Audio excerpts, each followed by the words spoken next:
First off, I've started by marking out what will then be a jig for my mountain dulcimer, and that's based on this plan that I got online. Okay, so far I'm trying to use an old piece of MDF that I've cut out to try and make the shape of the hourglass. Well, see how it goes. Well, it's looking a little narrower than I thought, but at the first attempt I think it's probably a good markup.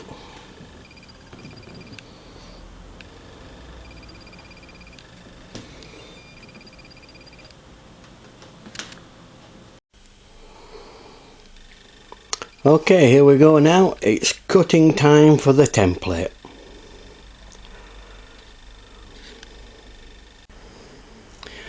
Okay, now about to nail two pieces together before I put them on the bandsaw. That way I can cut a top and bottom template at the same time. I'm now cutting 4 1-inch pieces that will be used to fix the template together for forming the wood around the actual dulcimer. Okay, that's the template cut out now.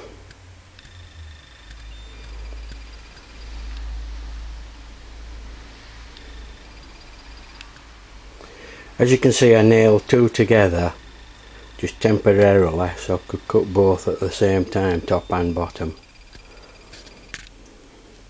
and that will cut out on my bandsaw. And there we have both cut out, both same shape, same size. Okay, there we go, all clamped up.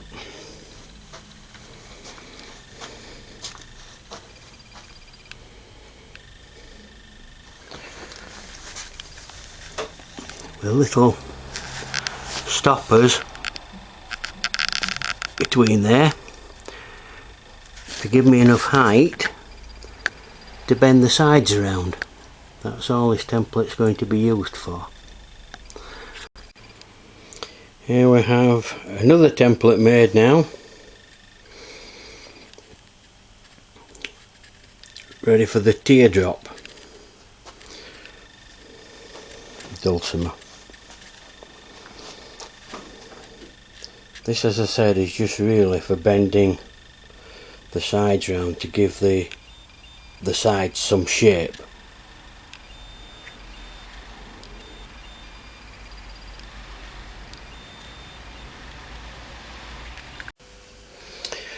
First we start with a perfectly flat surface, a little piece of skimming board to put underneath, and that will give us then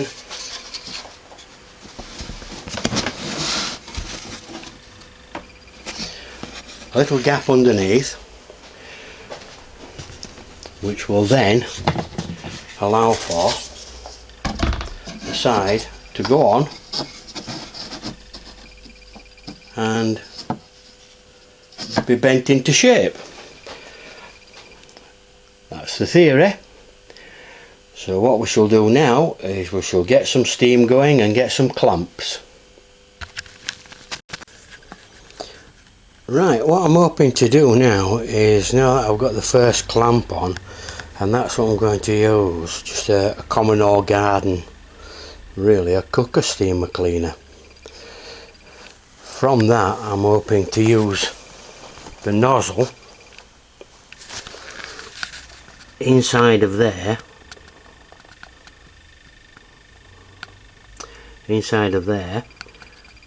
to then just let the timber bend.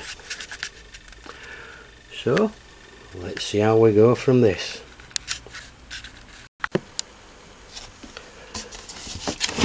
We have steam, so here we go.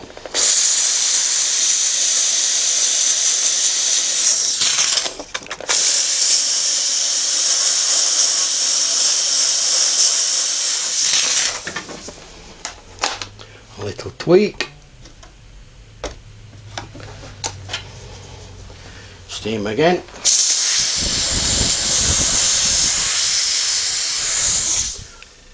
All over the lens.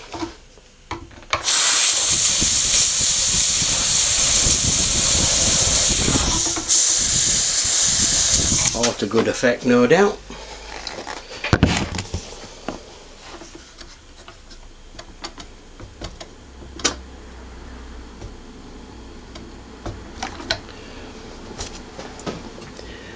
Bending lovely.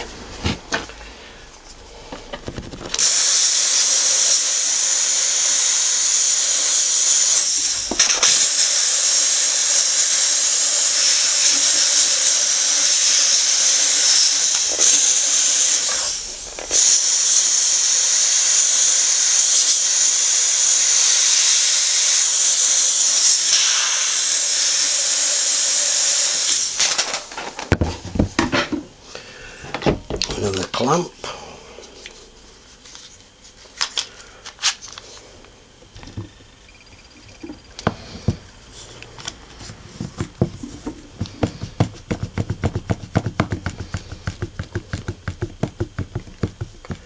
A little tweak. A little tighten. Little tighten. Little tweak. Off we go again.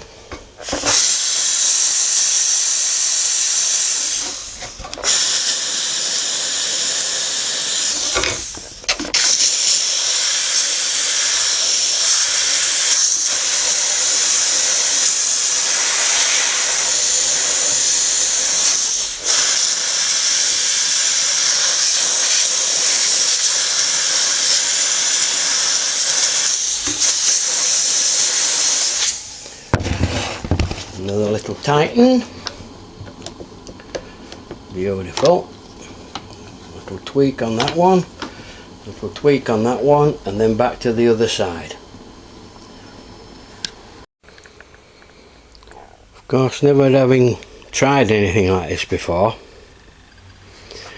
I have found that that does appear to work well, although it is well worthwhile blocking the end where the steam is likely to come out. So I've just got a piece of rag and just blocked the hole, and that gives it a complete steam box. The only other problem I did have was that the extension that I was using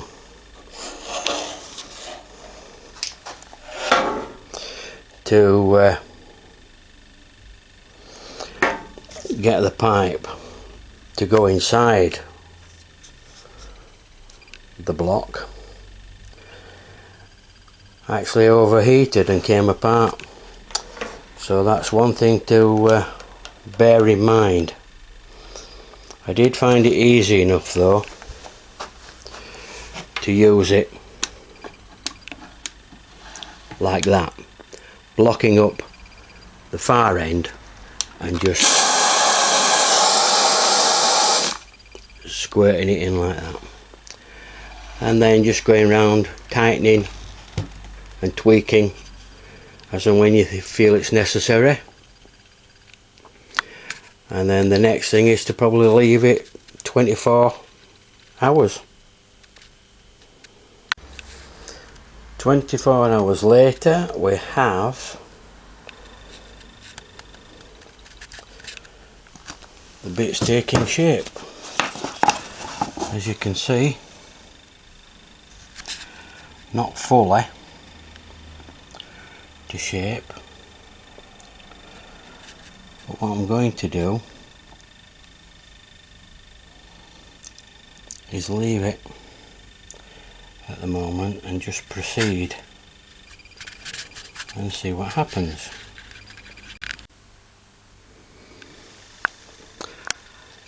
That is the back that's on there now, just cut to a rough shape and glued and obviously clamped.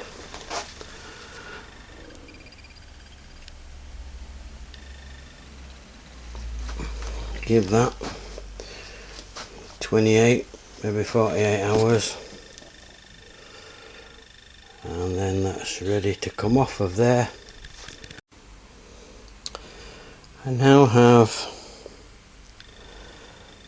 the body clamped up along with the insert, as you can see there, for the end piece.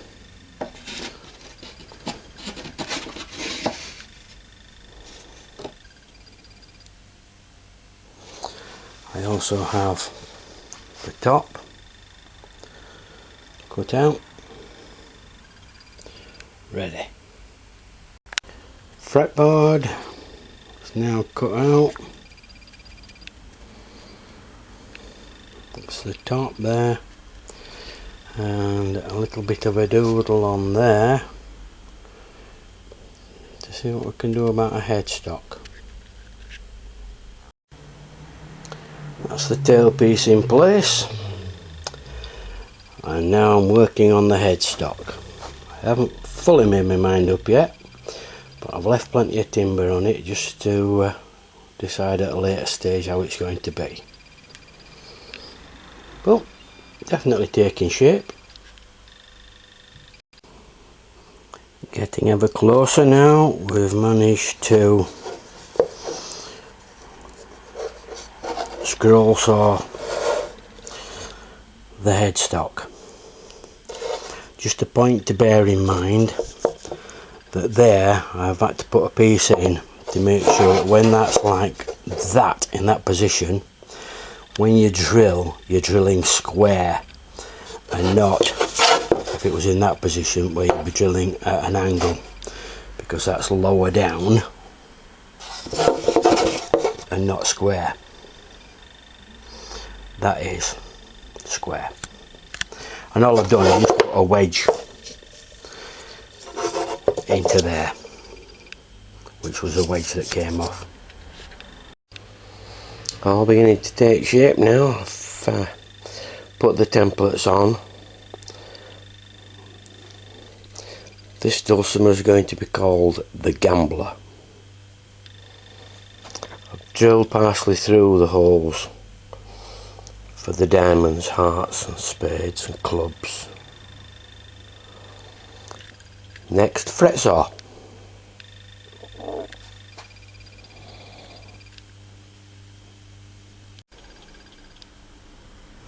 So far, one diamond, one spade.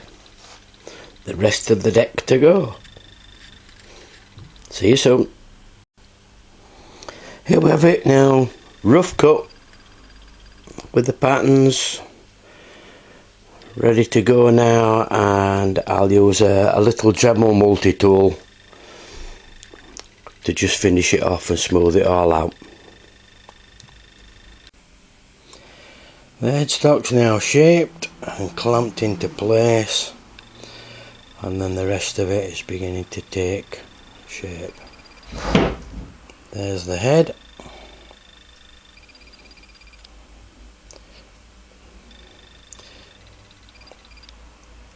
There's the top, ready to go on as soon as the rest of it is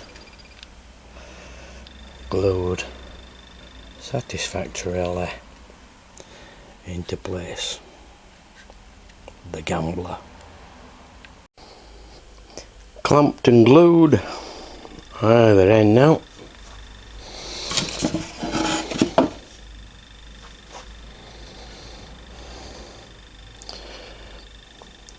So next step, I'm going to give it a sanding.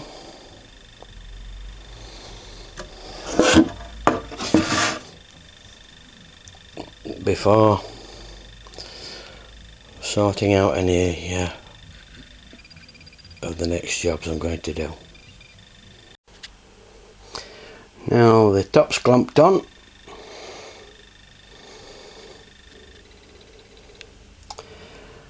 Next job, I'll be working on the fretboard. So looking forward to that. Almost finished, apart from maybe a couple of hours of varnish and rubbing down. Okay, it's all sanded down now, well, rough sanded together. Headstock now needs completing, along with the fretboard, and then who knows, a couple of coats of varnish might be finished. We'll see. Bye for now. I found some 6-a-side tuners that I'm cutting down to match, so they will go then, hopefully, nice and tidily into the headstock. Having spent time checking and rechecking fret distances, I've now started to get them in. One thing that I have definitely found useful is to put tape along the junior hacksaw.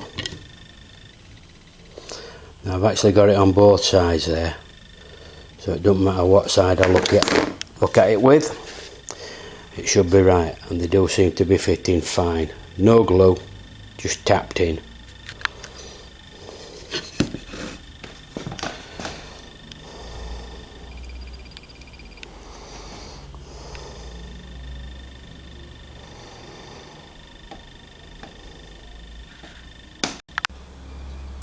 The frets are in, the fretboard's attached, but I'm struggling now with how to do the headstock. I don't seem to have the tuners that I would prefer to put on, but we'll see how we go. I'll keep in touch, but definitely taking shape. Fretting Mark II. So I've shaved down